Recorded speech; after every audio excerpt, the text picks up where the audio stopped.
Good morning, New York City. I know getting back on your feet after a long holiday weekend is tough, but here's some news that'll put some pep in your step. In New York City, you can have 3 different kinds of rent controls in just one building, and get this, none of these require proof of income. Fair? This is the future for more than 1 million renters in rent-stabilized housing, bankrupt buildings, and declining quality of life. There's a game of hot potato going on in Harlem with this building.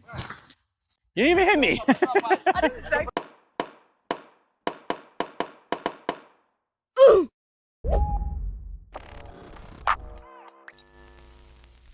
So Zohran Mamdani still has a general election to win in November, of course, but it's clear that he's already had a very profound impact on national politics just by winning the primary alone. And yes, it speaks to his talent and authenticity as an individual. I'm not going to take that away from him. But his success also demonstrates just how desperate people are for politicians who genuinely want to help them. It's something that can't be faked, but you better believe that the establishment politicians are going to try. For example, listen to a question that Joe Scarborough posed to centrist Democrat Tom Suozzi. Why is it that in the Democratic Party, the 3 most compelling figures, the mayoral candidate, Bernie Sanders, and AOC, the 3 most compelling figures since the election have been far left of, let's say, the mainstream of a lot of Americans? Why can't moderate Democrats, why can't conservative moderate Democrats like you make that same compelling message? Okay, first and foremost, Joe, his name is Zohran Mamdani. Learn it. Second of all, the reason why centrism doesn't resonate with working class people is because centrists don't believe in anything.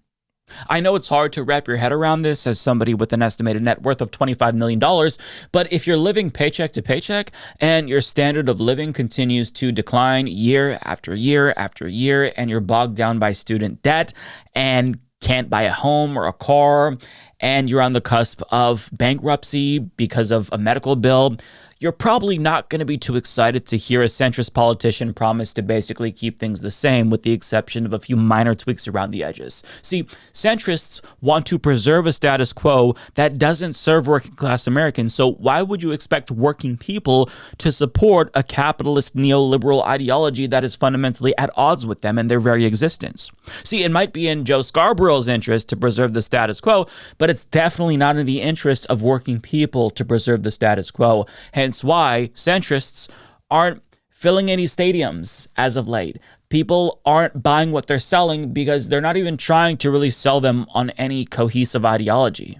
But the reason why Joe Scarborough asked this question is because to him, it's not about the policy substance, it's about the style. In his mind, Zohran didn't win because of his policies. He won because he has charisma and is really good at social media and doing the computer. Therefore, in order to replicate that success, Joe Scarborough thinks that all a centrist has to do is copy Mamdani's style, and that's it.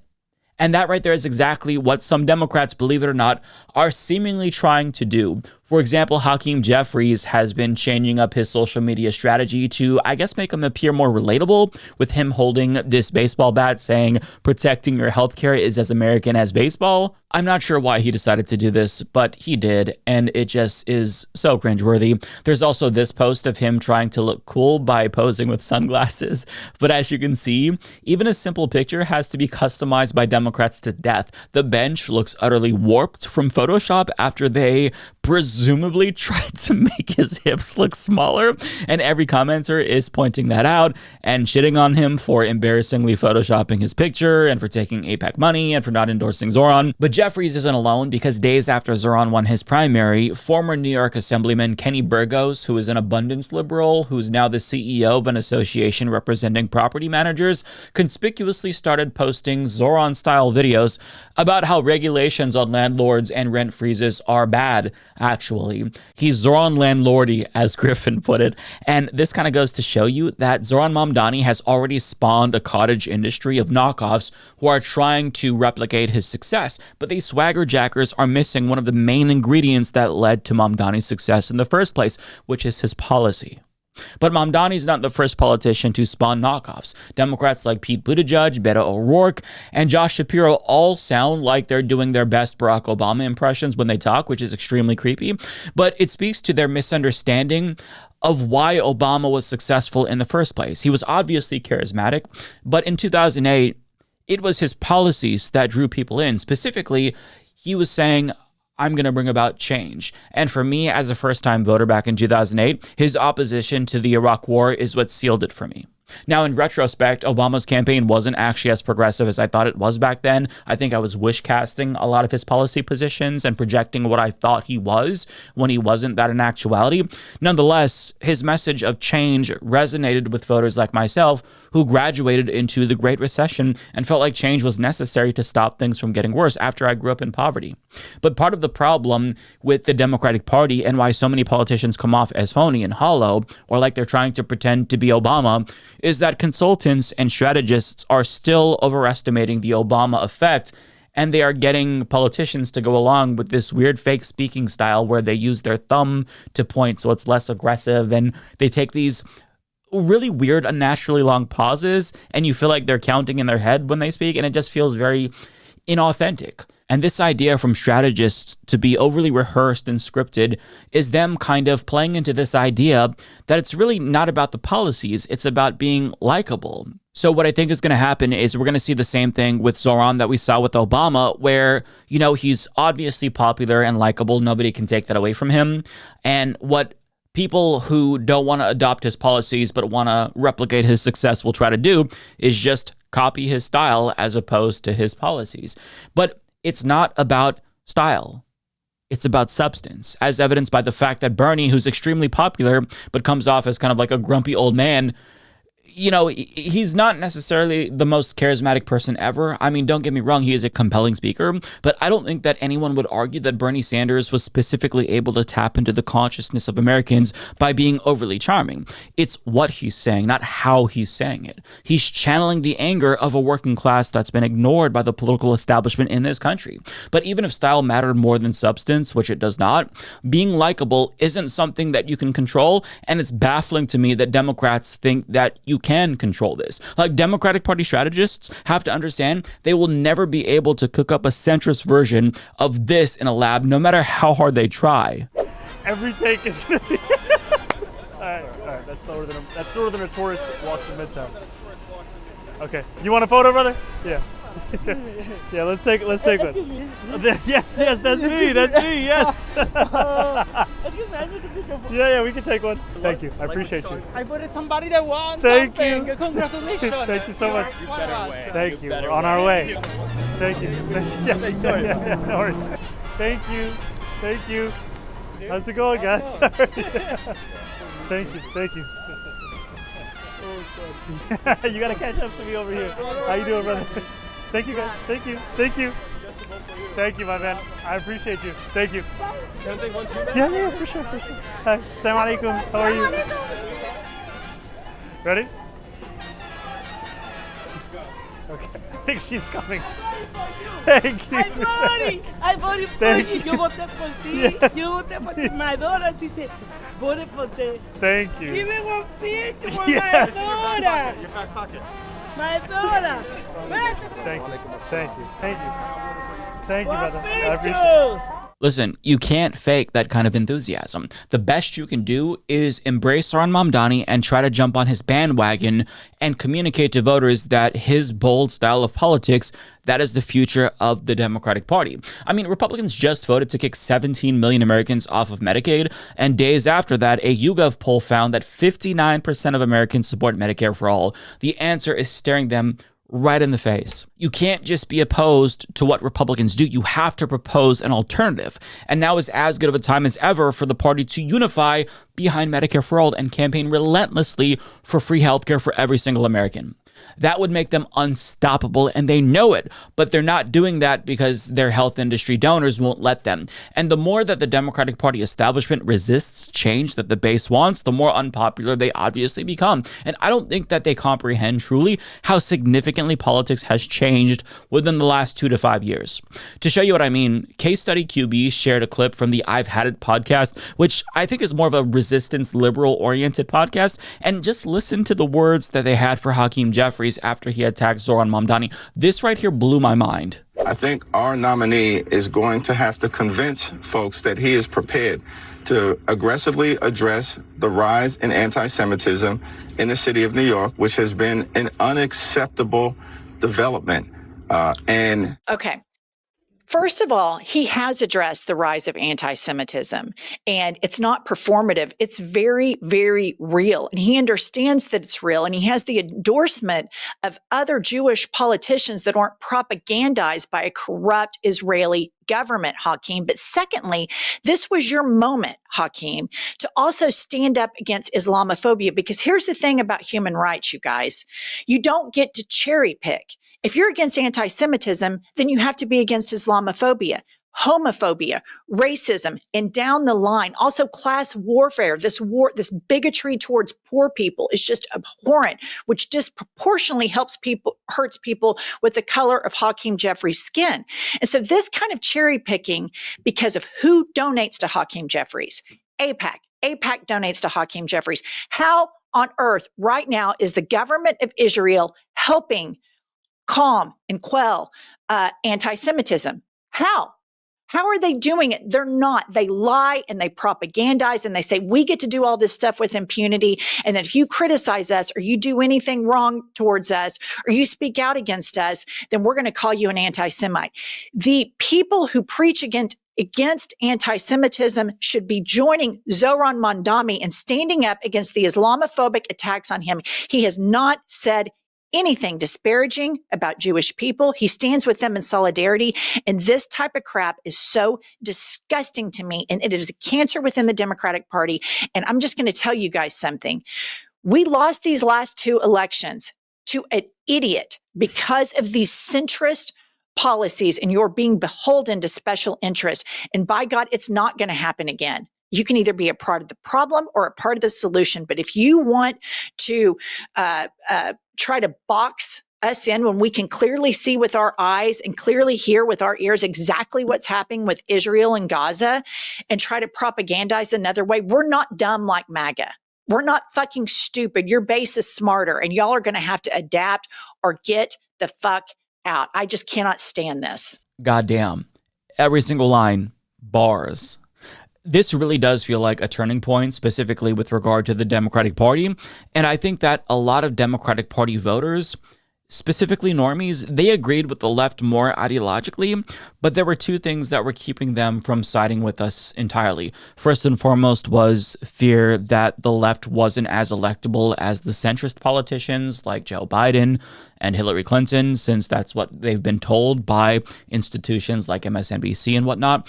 And two, this idea that you should never criticize Democrats given how bad the alternative is. But now I think that it's really starting to click for them that fascism didn't materialize in a vacuum. It was a response to a capitalist system that has devastated the working class. And in order to defeat fascism, you have to address the material conditions that led to the rise of fascism in the first place. And that's what voters want Democrats to do. But the longer they refuse to do just that, the wider this wedge between them and their own base becomes. And when you consider how drastically opinions on Israel, for example, have shifted, I don't think that it's a stretch to say that we're on the cusp of our very own Tea Party movement within the Democratic Party. Regular people, they're not okay with our country arming and funding a fucking genocide. So all of the AIPAC-funded Democrats pushing the party to support Israel no matter what, they are digging the party's grave for them. They have to be disregarded. Otherwise, this party is going to be irrelevant, even as bad as the Republicans are. And Israel is just one of many issues that the Democratic Party's leadership is at odds with the base with. Like, take this video from MSNBC, for example, where a panel talks about issues that the Democratic Party has. And I mean, like 6 or 7 years ago, the comment section here would be ripping these panelists to shreds and call them Trump supporters, but that's no longer the case. Here's what they're saying. 2026 will still be hard for corporate Dems. Americans know when in power, they don't do much for them. New ideas and faces, or just forget about it. Cory Booker ruined his support when he sold a book about it 5 minutes later. Stunts and performances. We need genuine, authentic people. Hakeem Jeffries has got to go. Remove all corporate Democrats at midterms and let these younger Dems take the wheel, aka Jasmine Crockett, AOC, Jamie Raskin, Katie Porter. They are for the people, not showboating and then doing nothing. You know you're about to hear a load of BS when you see Hakeem Jeffries. Now, this is a small sample and not necessarily really indicative of the broader Democratic Party base. But if you would have told me back in like 2017, 2018, that there'd come a day when you go to MSNBC's comment section and their normie audience was casually throwing around words like corporate Democrats, I would have called you delusional. But we've now reached the point where even mainstream political subreddits like Our Politics, which is dominated by liberals, by the way, are overtly critical of Democratic Party leadership. Things have changed. Now, odds are they can change again. And, in the next Democratic Party presidential primary, assuming we have free and fair elections, voters could gravitate towards a more centrist candidate if they are touted as the electable choice. I don't know. Like, things can go bad. I'm still very cautiously optimistic about the trajectory, but I think it's safe to say that the needle is moving slowly but surely in our direction. Regular Democratic Party voters are frustrated, not only because the Democratic Party is indirectly responsible for the rise of Donald Trump, but because now that he's in power, they're simply not doing enough to stop him from destroying the country. Axios reports, quote, at town halls in their districts and in one-on-one meetings with constituents and activists, Democratic members of Congress are facing a growing thrum of demands to break the rules, fight dirty, and not be afraid to get hurt. House Democrats told Axios they see a growing anger among their base that has in some cases morphed into a disregard for American institutions, political traditions, and even the rule of law. Quote, this idea that we're going to save every norm and that we're not going to play Republicans' game, I don't think that's resonating with voters anymore, said one House Democrat. Another told Axios that a sense of fear and despair and anger among voters put us in a different position where we can't keep following norms of decorum. Our own base is telling us what we're doing is not good enough, that there needs to be blood to grab the attention of the press and the public, the lawmaker said. A fourth House Democrat said constituents have told them civility isn't working and to prepare for violence to fight to protect our democracy. In other words, expectations are higher than ever for Democrats, and they should be. If you attend any town hall, by the way, this is the prevailing sentiment. Our country is being transformed into a dictatorship before our very eyes, and regardless of how far voters want Democrats to go with regard to their resistance, there is widespread agreement that they're very clearly not doing enough. Now, Ro Khanna is also quoted in this article saying that the way to respond to Trump's destruction of the Constitution is with reverence for the Constitution. And I'm sorry, no, those days are over. If you really want to save democracy, I hate to be the bearer of bad news, but you have to break the rules. And when I say rules, specifically, I mean the Constitution. There's not going to be a return to normal after this. So if a Democrat takes power in the future, again, assuming that we have free and fair elections, they're going to have to violate democratic norms explicitly in order to save democracy. They're going to have to take advantage of the immunity and the power to override the Constitution that the Supreme Court just granted presidents, at a minimum, by the way. And in general, the Democratic Party's base, they are looking for people who are going to go above and beyond to fight fascists. Get up in their faces, scream at them like Zohran did to Tom Homan. They want politicians that are at least as energetic to save the country as fascists are to destroy it. And this is why Zohran Mamdani is so fucking popular, because he came along at precisely the moment when we need him the most. And you know that he's effective because the right is doing everything in their power to fearmonger about him at every chance they get, because they know he's a threat. Case in point. Now, the person who wishes to lead our largest city had, according to multiple media reports, never once publicly mentioned America's Independence Day in earnest. But when he did so this year, this is what he said, and this is an actual quote. Quote, America is beautiful, contradictory, unfinished. I am proud of our country even as we constantly strive to make it better. End quote. There is no gratitude in those words. No sense of owing something to this land and the people who turned its wilderness into the most powerful nation on earth. Zohran Mamdani's father fled Uganda when the tyrant Idi Amin decided to ethnically cleanse his nation's Indian population. Mamdani's family fled violent racial hatred, only for him to come to this country, a country built by people he never knew, overflowing with generosity to his family, offering a haven from the kind of violent ethnic conflict that is commonplace in world history, but it is not commonplace here. And he dares, on our 249th anniversary, to congratulate it by paying homage to its incompleteness and to its, as he calls it, contradiction. Cities Zohran Mamdani, Democratic Socialist, the local grid of Israel and of yourself, and has said he would arrest you if you came to New York City if he was mayor. Is that something you take seriously, or are you concerned about that? Do you have a response to that? No, I'm not concerned about that. I'll get him out. Look. Don't worry, Netanyahu. Daddy Trump will protect you from the scary socialist who vowed to honor the ICC's arrest warrant. Just embarrassing. We are such a cucked country. And I love how JD Vance is now, I guess, offended by Zohran's criticism of America, as if America is beyond criticism when the entire country is overwhelmingly dissatisfied with the status quo. Like, JD Vance won in part because he pretended to be a populist who acknowledged how America has failed its own people. But now that he's in power, everything is peachy, I guess. And if you criticize America, you're not a real American. Fuck off, JD Vance. It doesn't matter what they say about Mamdani. It just matters that they're talking about him. It's good that they feel inclined to fearmonger about him because that's them implicitly confirming that they view him as a threat. They have no response to Mamdani's policies, by the way, other than, oh, you know, they're communist and they won't work. But everything they say about him is usually racist, Islamophobic, or they, resort to McCarthyist bullshit. They have no response. The response, or lack thereof, speaks to the power of politicians like Mamdani, who force Republicans to give up the working class charade and show their true colors. Like, if they want to be the party of the working class, you can put them in a position where they have to prove it. They're in power now, and they just failed that test.